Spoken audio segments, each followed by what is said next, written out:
सध्या उन्हाळा चालू आहे, उन्हाळ्याच्या सुट्ट्या आहेत आणि बराचसा महिला वर्ग रोजच्या रुटीनमधून मुलांना सुट्टी लागलेली असते म्हणून 4 दिवस माहेरी जातो किंवा इतर नातेवाईकांकडं जसं बहिणीकडं, मावशीकडं, अजून कुणी जवळचे नातेवाईक असेल त्यांच्याकडे 4 दिवस जाऊन विश्रांतीसाठी जातात. पण तसा हा ऑप्शन पुरुषांना नाही का.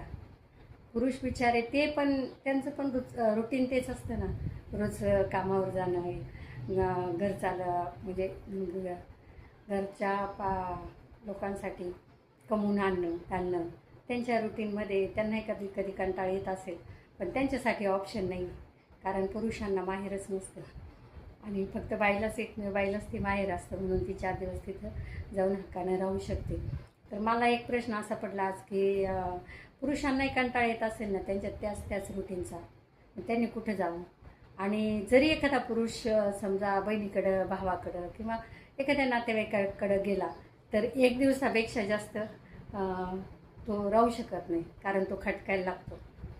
त्याला स्वतःलाही ते पटत नाही आणि समोरच्यालाही तो खटकायला लागतो. आणि काही पुरुष जातात सासूरवाडीला, पण सासूरवाडीला पण बायका पोरं सोबत असतील तरच ते जातात. काही त्याला 2 दिवस राहतात, पण तिथं पण ते असे एकदम फ्रँकली नाही राहू शकत. तसं बाई माणूस कुठेही गेले ते ॲडजस्ट होते आणि तिला कुणी कंटाळत पण नाही आणि बाई माणूस सामावून घेतली जाते कुटुंबात. तसा परका पुरुष कुटुंबात सामावून घेतला जात नाही.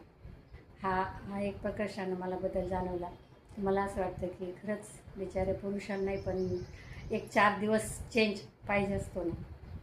ते फिरायला वगैरे जाणं हा ऑप्शन आहे, पण आपल्या जवळच्या मायेच्या माणसाकडे जाऊन राहण्यासाठी तशी प्रथाच कधी कोणी पाडली नाही किंवा तसं ते होतही नाही. तर मला खरंच आज असं जाणवलं की बाईला 4 दिवसासाठी माहेर असतं, पण पुरुषाला कुठेच जागा नसते त्याचं घर सोडून.